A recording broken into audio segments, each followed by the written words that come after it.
brought you by Silver Pumps and Motors. Top quality और consistent performance के लिए सिर्फ सिल्वर पंप्स नाम याद रखना। రెండో రోజు కొల్లేరులో కేంద్ర సాధికారిక కమిటీ పర్యటించింది. అధికారులతో పాటు నిడమర్రులో రైతులతో భేటీ అయిన సాధికారిక కమిటీ సభ్యులు కొల్లేరు వాసుల సమస్యలన్నింటినీ అడిగి తెలుసుకున్నారు. ఈ ప్రాంతంలో పర్యావరణం, పక్షులతో పాటు స్థానికులకు నష్టం జరగకుండా రిపోర్ట్ ఒకటి తయారు చేయాలని సుప్రీంకోర్టు సాధికార కమిటీని కోరామని స్థానిక ఎమ్మెల్యే చింతమనేని ప్రభాకర్ తెలియజేశారు.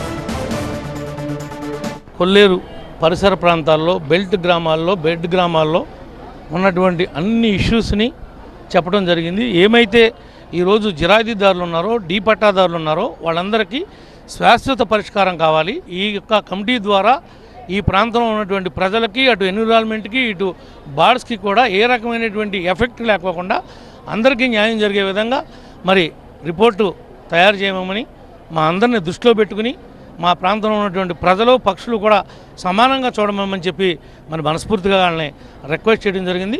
తప్పనిసరిగా మా యొక్క ముఖ్యమంత్రి గారు, ఉప ముఖ్యమంత్రి గారి నాయకత్వంలో ఈ రాష్ట్ర ప్రజానీకానికి తప్పనిసరిగా న్యాయం జరుగుతుంది. కొల్లేరు ప్రాంత ప్రజానీకానికి ముఖ్యంగా జరుగుతుందని చెప్పి ఈ సందర్భంగా తెలియజేస్తున్నాం.